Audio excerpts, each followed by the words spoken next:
Let's start. Reading Power, 2017, Day 8. Number 1. Avoiding the front row is a very common thing. Perhaps it comes from school when we didn't want to be singled out by the teacher, particularly on a day we hadn't completed an assignment. So we sat towards the back, hoping not to be noticed. But at work, sitting towards the back shows either disinterest or a lack of self-confidence. Instead, sit up at the front of the room. You will feel more confident doing this over time as you learn that there is nothing to be uncomfortable about. Plus, it doesn't hurt to put yourself in the eyesight of some important people in your organization. Reading Power, 2017, Day 8. Number 2. In woodworking, avoiding distractions is easier said than done. The obvious distractions, phone, family and work obligations, tool catalogs, etc., are bad enough. Some of the time, you may be able to find ways to hold them at bay, put up a Do Not Disturb sign, turn off your phone. Other distractions are even harder to control. Anger, frustration, and other emotional distractions, as well as fatigue and pain are all internal, and can be even more ruinous to your concentration.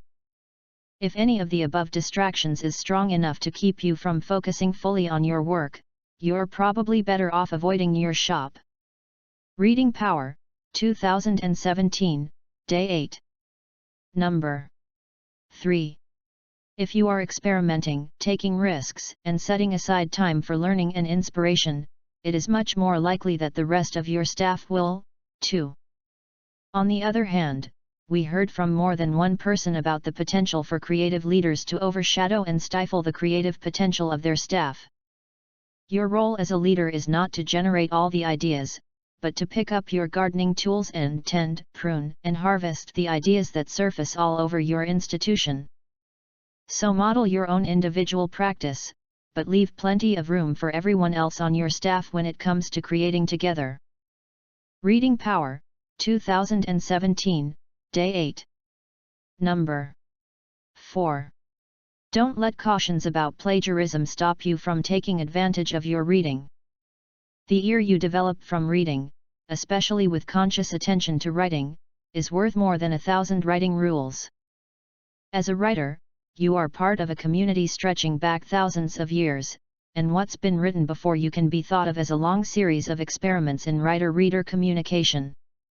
Reading, whether of science, literature, or cereal boxes, gives you access to the results of those experiments and lets you apply them to your own writing craft. So read often, read broadly, and read deliberately. The end. Good job.